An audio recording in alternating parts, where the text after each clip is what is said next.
Hey guys, welcome back to my channel. This is Rashmi. आज की video में मैं शेयर करने जा रही हूँ, आप लोगों को पहले बालकनी का व्यू दिखा देती हूँ। तो गाइस शाम हो चुकी है और ये देखिए कितना अच्छा मौसम है। ये आ रहे थे ऑफिस से, इनका रोज का यही आते आते रास्ते में जितने भी दोस्त मिले सबसे बातचीत करते, उसके बाद ही हमारे घर तक पहुंचते। तो आप लोग देखिए वो कहाँ पे हैं अभी, और अभी आएंगे। शाम के हो रही है 6:30 और मौसम बहुत ही अच्छा है। जाके ये ऊपर आए हैं। सो गाइस, यहाँ का भी बहुत ही अच्छा लग रहा है, इतनी ग्रीनरी है इस जगह पे। अब मैं जा रही हूँ चाय बनाने, क्योंकि ये भी ऑफिस से आ चुके हैं बस अभी अभी। तो फिर धड़ाम चलिए। और ये है मेरा किचन। आप सभी को पता है छोटू सा किचन है पर बहुत अच्छा है। मैं तो चाय पीती नहीं, पर एक कप में छोटी सी फ्राई पैन में बनाती हूँ। तो गाइस, चाय बनाने का बेस्ट तरीका, मुझे एक ही कप बनानी होती तो आधे कप में पानी डालती हूँ, उसमें आधा कप दूध। चाय थोड़ी हो पर अच्छी होनी चाहिए। और मैंने दूसरी साइड उबाला पास्ता। मैं बहुत टेस्टी बनाती हूँ। मैंने ली अपने लिए कोल्ड ड्रिंक, क्योंकि मैं चाय नहीं पीती। और पास्ता भी रेडी है, ये आप सभी के लिए। और मैं बहुत ही अच्छा पास्ता बनाती हूँ। आप लोग आइएगा, मिलिएगा कभी तो मैं जरूर खिलाऊंगी बना के। और ये पियेंगे चाय और पास्ता में, कोल्ड ड्रिंक और पास्ता। तो छत पे चलना है, क्योंकि मुझे कंघी भी करनी है और कपड़े भी लाना है। तो चलिए फिर चलते हैं छत पे। ये मेरी छत है और अब हम लोग पहुंच रहे हैं ऊपर। तो गाइस, मैं मेरी छत की एक बहुत अच्छी बात बता दूं, यहाँ पे एक छत से दूसरे छत पे ना आराम से जा सकते हैं। तो ये रही पहली छत। उसके बाद यहाँ पे पता है क्या होता है, ऐसे जीना होता है। इधर से हम नीचे जाएंगे और फिर एक छत आराम से हम लोग आ गए यहाँ पे। और उसके बाद आते हैं दूसरी छत पे। ये यहाँ पे काम चल रहा है, वो साइड में सीमेंट लगे हैं क्योंकि नीचे सीलन ना जाए। तो गाइस, उस छत से इस छत पे आराम से हम लोग कूद के आ सकते हैं। और फिर इसके बाद आती है दूसरी छत, और फिर एक छत पर अपनी छत पे चल के वीडियो बनाते हैं और नीचे चलते हैं। तो गाइस, यहाँ से कूदना बहुत ही आसान है क्योंकि छोटी छोटी दीवार है। और अब मैं कंघी कर लेती हूँ। तो गाइस, मैंने कपड़े लाके रख दिया है, ये देखिए। और अब मैं जा रही हूँ पर्स और बाइक की चाबी, और हम लोग जा रहे हैं दवा लाने। तो अभी 7:25 ही हुआ है और इतना अंधेरा हो गया। 2 दिन से ना मेरे सर में बहुत दर्द हो रहा था, तो इस वजह से आज जा रहे हैं हम लोग दवा लेके आते हैं। क्योंकि जब तक मुझे ना ज्यादा दर्द नहीं होता तब तक मैं दवा नहीं खाती। अब मुझे लग रहा है कि हाँ दर्द बहुत ज्यादा है, तो इस वजह से हम लोग जा रहे हैं सर दर्द की दवा लेने। और ये है हमारी धन्नो। और अब हम लोग जा रहे हैं साइकिलिंग करके। ये साइकिलिंग करके आए, इसलिए इतना पसीने में भीगे हुए हैं। सो गाइस, दवा लेके आ चुकी मैं, और ये आइसक्रीम आपके लिए भी। और अब मैं थोड़ी देर वॉक करूंगी नीचे, फिर जाऊंगी रूम में, क्योंकि सुबह से सारा दिन आज मैं नीचे नहीं उतरी थी, तो अभी अभी उतरी हूँ। थोड़ा सा मन नहीं कर रहा है रूम पे जाने का। आप लोग समझ सकते हो, आई होप सो। जब सारा दिन घर में अकेले रहना होता है, इससे मुझे अच्छा लगता है ना। मेरी फैमिली बहुत ही बड़ी है, मतलब घर पे हम 17 लोग साथ में रहते थे। तो यहाँ पे आओ अकेलापन बहुत ही ज्यादा लगता है। बट अब आप लोग भी मेरी फैमिली हो, तो मेरा ना ऐसे अकेलापन नहीं लगता और मुझे अच्छा लगता है आप लोगों के साथ अपनी हर चीज शेयर करना। ऊपर आ चुकी और ये अभी टहल रहे हैं, और अब मुझे घर के भी काम करने हैं। तो चलिए, मैं कपड़े भी थोड़ी देर बाद फोल्ड कर लूंगी। मैं खाने में देखती हूँ कि क्या बनेगा आज। कपड़े भी ऐसे रख दिया मैंने। ये मैं बनाने जा रही हूँ बैगन का भरता और थोड़ी सी दाल, एक ही कटोरी चढ़ाऊंगी बस। मैंने अभी फटाफट बैगन का चोखा बना दिया है और मैंने बनाई है दाल। और मुझे रोटी सेकना है, पर बीच में फोन आ गया नीचे से कि आ जाओ। लेडी सीनियर टी है, तो हम लोग जा रहे थे उनसे मिलने। हो गए 10:10। और आज तो बिल्कुल पढ़ाई नहीं हुई मेरी, क्योंकि रात में ही पढ़ने का मुझे टाइम भी मिलता है। हम लोग नीचे चले गए थे, फिर वहाँ बातचीत होने लगी। फिर नीचे से आई फटाफट, फिर मैंने घर के काम किए, वो कपड़े वगैरह फोल्ड करना है अभी। तो बनाया था दाल और बैगन का चोखा, जिसे भरता भी कहते हैं यूपी वाले।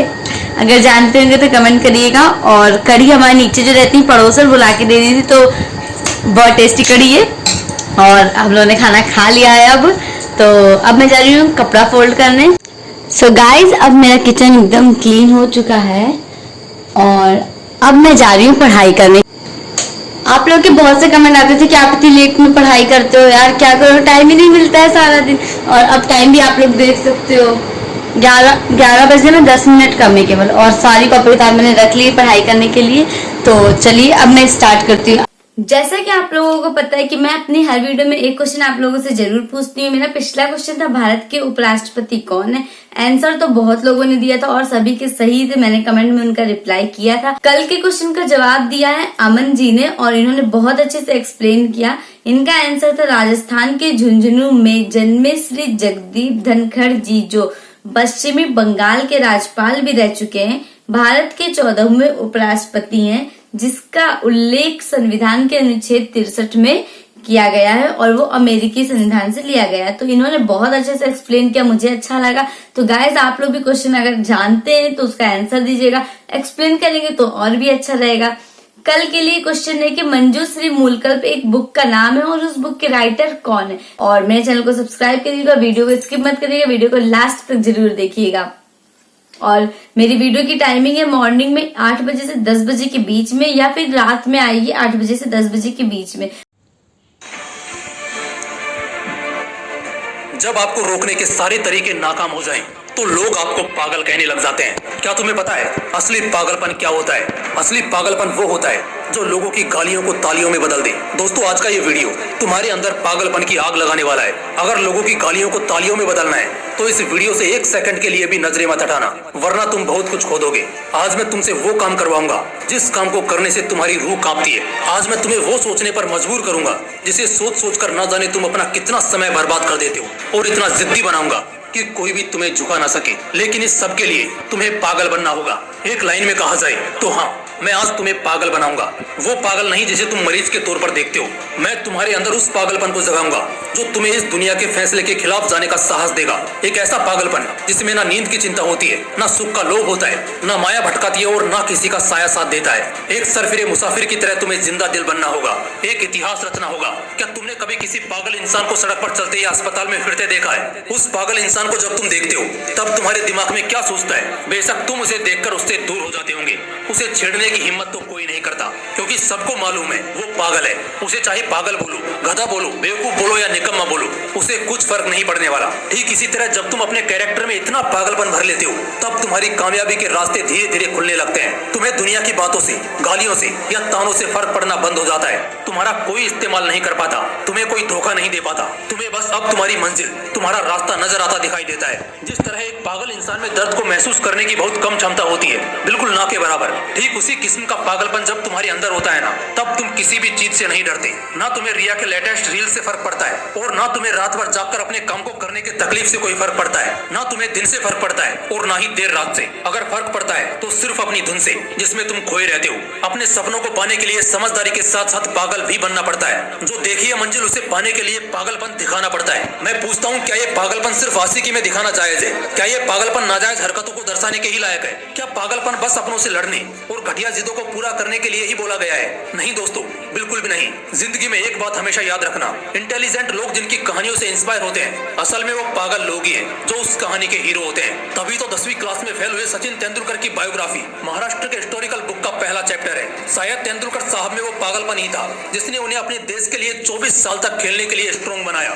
श्री कलाम साहब में भी वो पागलपन ही था जिसने उन्हें एयरफोर्स से रिजेक्ट होने के बाद भी हताश, निराश और हार मानने नहीं दिया और एक महान साइंटिस्ट की पदवी पर पहुंचा दिया। वैसे इन पागलपन के किस्सों में एक किस्सा तो सुनना बनता है जो आपकी आंखें खोल देगा। एक लड़का जिसे फुटबॉल का बड़ा शौक था, उसे एक दिन बहुत बड़ा फुटबॉलर बनना था, लेकिन वो दिल की बीमारी और पैर की कमजोरी से परेशान था। और जैसा कई सक्सेसफुल लोगों के साथ हुआ था, वैसे ही इसे भी डॉक्टर ने साफ कह दिया था कि ये लड़का कभी भी फील्ड पर नहीं उतर पाएगा और अगर ऐसा हुआ तो ये मर जाएगा।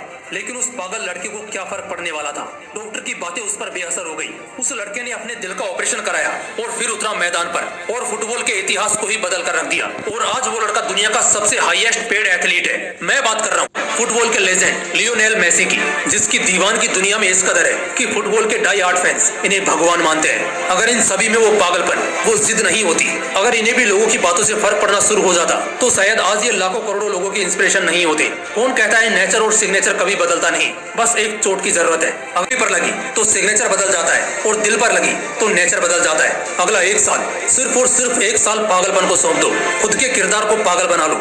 एक ऐसा पागल सरफिरा जो अब नया इतिहास रचने को तैयार है। एक ऐसा पागल जवान जो अब सिर्फ अपनी कामयाबी के पीछे भागने को तैयार है। एक ऐसा पागल राही जिसे अब कोई फर्क नहीं पड़ेगा कि उसके रास्ते में कितने कांटे हैं, कितनी मुश्किलें हैं, कितने विरोधी हैं और कितने अवरोधी हैं। टू बी वेरी ऑनेस्ट, एक पागल आदमी वन मैन आर्मी से कम नहीं होता, क्योंकि वो खुद को कभी बेचारा नहीं मानता। उसे बस अपने मतलब से मतलब होता है। अगला 1 साल जिस भी लक्ष्य को पाने में लगा रहे हो, लगा दो। अगले 1 साल तक पीछे मुड़कर मत देखो। अगले 1 साल तक इस बात की परवाह करना छोड़ दो कि किसकी सगाई है, किसकी शादी है, कौन सो रहा है और कौन किसकी याद में रो रहा है। इन सभी बातों को अगले 1 साल के लिए भुला दो। बस ये 1 साल पागलपन के नाम कर दो। शायद इस 1 साल के बीत जाने के बाद तुम्हारे अगले 100 साल सुधर जाएं। शायद इस 1 साल के पागलपन वाली मेहनत और शिद्दत तुम्हें इतना कामयाब कर दे कि गालियां देने वाले भी तुम्हारे लिए तालियां बजाने को मजबूर हो जाएं। शायद इस 1 साल के पागलपन से तुम इतना कुछ अचीव कर जाओ जो दूसरे लोग पूरी जिंदगी में नहीं कर पाते। किसी भी आंधी तूफान की परवाह किए बगैर ये 1 साल अपनी जिंदगी को बनाने में लगा दो। अगले 1 साल बाद जब होश में आओगे, तब तुम्हारी किस्मत और कायनात दोनों चमकती नजर आएंगी। अब वीडियो को करते हैं एंड और टाइम हो रहा है 2:41। तब तक के लिए मेरे चैनल को लाइक करिएगा, सब्सक्राइब करिएगा और कल ही वीडियो आएगी जल्दी से। तो आपको पता ही मेरी वीडियो का टाइमिंग 8 बजे से 10 बजे तक